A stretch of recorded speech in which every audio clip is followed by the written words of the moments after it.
ভিডিওটিতে ক্লিক করার জন্য আপনাদেরকে জানাই অসংখ্য ধন্যবাদ। আপনারা দেখছেন আপনাদের প্রিয় YouTube channel West Bengal DSLD. West বেঙ্গলের ডিএর আপডেট এবং বেতন বৃদ্ধির আপডেট প্রতিদিনের জন্য পাবেন, তাই অবশ্যই চ্যানেলের সাথে থাকুন। চ্যানেলটিকে সাবস্ক্রাইব করে পাশে থাকা বেল আইকনটিতে প্রেস করে রাখতে ভুলবেন না। ইতিমধ্যেই কিন্তু কড়া আপডেট, কী আপডেট?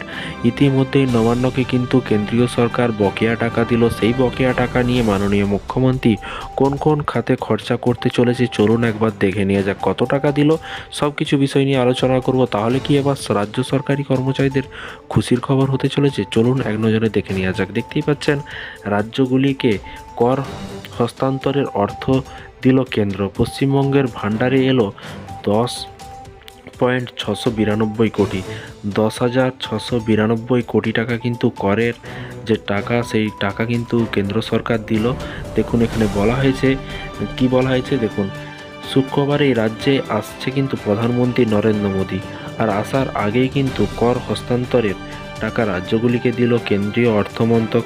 সেই প্রেক্ষিতেই কিন্তু পশ্চিমবঙ্গে পেয়েছে প্রায় 10,692 কোটি টাকা। এই নিয়ে কিন্তু এক্স হ্যান্ডেলে পোস্ট করে কেন্দ্রীয় বিজেপি সরকারকে ধন্যবাদ জানিয়েছে। রাজ্যের বিরোধী দলনেতা শুভেন্দু অধিকারীও কিন্তু ধন্যবাদ জানিয়েছে মোদী সরকারকে। কি বলেছে? কেন্দ্রীয় সরকারের তরফে রাজ্যগুলির জন্য কর হস্তান্তরের প্রায় 1,42,122 কোটি টাকা ছাড়া হয়েছে। সব থেকে বেশি অর্থ পেয়েছে উত্তরপ্রদেশ, 25,495 কোটি টাকা। এরপর রয়েছে বিহার, তারপরে তারা পেয়েছে কিন্তু 14,295 কোটি টাকা। মধ্যপ্রদেশে কিন্তু 11,157 কোটি টাকা পেয়েছে কেন্দ্রের তরফে। আর অর্থ পাওয়ার হিসেব চতুর্থ স্থানে কিন্তু রয়েছে বাংলা।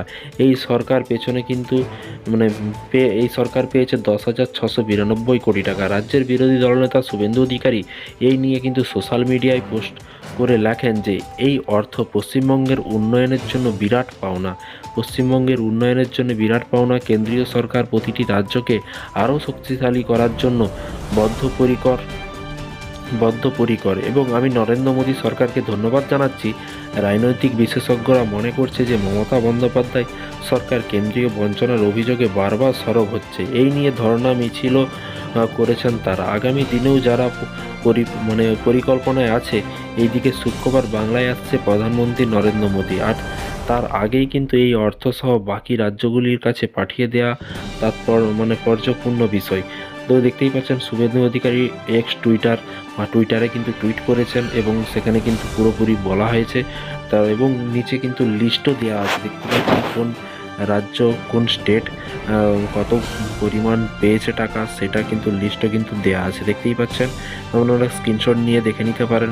এবং আরও কি বলা হয়েছে, কর কাঠামোর টাকার কত অংশ রাজ্য পাবে তার অন্যতম মাপকাঠি রাজ্যের জনসংখ্যা। সেই প্রেক্ষিতে কিন্তু উত্তরপ্রদেশ আগের মতোই কিন্তু সবথেকে বেশি অর্থ পেয়েছে। জনসংখ্যার ভিত্তিতে কিন্তু বাকি রাজ্যগুলোকে কর হস্তান্তরের টাকা দিয়েছে কেন্দ্র। মোদী সরকারের বিরুদ্ধে 100 দিনের কাজ, আবাস যোজনা, সড়ক যোজনা সহ একাধিক বিষয়ে বঞ্চনার অভিযোগ। আগামী 10 তারিখ ব্রিগেডে সভা করবে তৃণমূল, যার নাম দেয়া হয়েছে জনগর্জন সভা। তার আগেই কিন্তু কেন্দ্রের তরফে টাকা পাঠানো হলো। তো ফ্রেন্ডস, দেখতেই পাচ্ছেন মাননীয় মুখ্যমন্ত্রী সেই টাকা নিয়ে এখন কি করবে। মাননীয় মুখ্যমন্ত্রীকে ফলো করলেই বুঝতে পারবেন, বা এই চ্যানেলটিকে ফলো করুন।